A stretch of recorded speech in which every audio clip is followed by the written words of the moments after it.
Now, lawyers for Gary McKinnon say they will challenge the Home Secretary's decision not to block his extradition to the United States. Alan Johnson said last night he'd seen no medical evidence to suggest that extraditing Mr. McKinnon would breach his human rights. Janice Sharp is Gary's mother and joins us this morning. Morning. Could you just tell us, first of all, how Gary reacted to what he heard yesterday? He's actually, what's worse, he's extremely quiet, and it's actually more worrying when he's quiet, because he is suicidal, he is under the care of Professor Jeremy Turk, and he's actually gone to Silly. But when he's quiet, I worry even more, because this is, I mean, to keep someone in a heightened state of terror for almost 8 years is against anyone's human rights. Do it to an animal. For a person to go through this every second of the waking day on a daily basis is against anyone's human rights. The Home Secretary has said there are legitimate. We have sought and received assurances from United States authorities that his needs will be met. And what is your response to that? A complete nonsense. Billy Cottrell had Asperger's, was in the Californian jail. Judge added 3 years onto his sentence and declared him a terrorist, because judges in America can do that. There was no charge of terrorism. He was an eco-terrorist, apparently. Stephen Hawking couldn't. He was in solitary.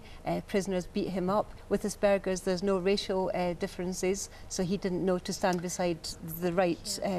Is your might be treated in the American legal system, considering his medical diagnosis? Well, my main concern is that Gary shouldn't be being extradited.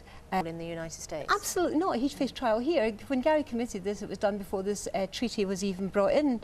And we voted in a government to uphold and protect our rights. They gave them away. They're our rights. People died for them in First and Second World War. They don't have the right to give them away. If we want to take an American, we have to give probable cause to extradite someone from Britain to America than it is from one American state to another. Baroness Scotland said, well, of course we have to provide more evidence for America, as close as we can get. Why don't we announce we want probable cause, we want equal rights to Americans and to every other citizen in the rest of the world? Can I ask you about the legal advice? I know you... And the Home Secretary says he has sought independent legal advice as to what he is able to do within the law. Now, there seems to be some discrepancy here. Your spin, make a decision of his own volition, if you like, and within the law. He's saying that he simply does not have that power. Alan Johnson doesn't know, because he's lawyers and he listens to Baroness Scotland, who is the Attorney General, and her expertise is family law.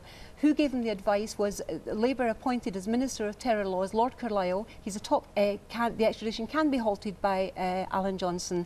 That is their own person they've appointed. So to be clear about this, you're saying that the Home Secretary is ignoring the legal advice? Well, he didn't seek it from Lord Carlisle, but Lord Carlisle gave that advice.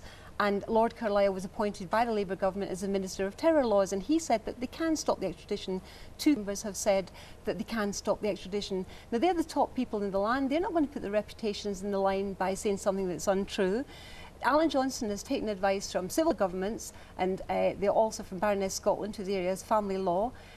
Basically, he should be standing up for our rights. The British government should be standing up for our rights. To wait 3 years before applying for extradition was wrong, because they waited until this treaty was brought into being. What's the point in fighting to make charges have to come within 20 when we allow another country to wait 3 years before applying for an extradition? It makes a mockery of the 28 or 48-day law. How much fight have you got left in you? I've been tearful today. I can fight, but when I think of what Gary's going through, I find it very difficult to handle.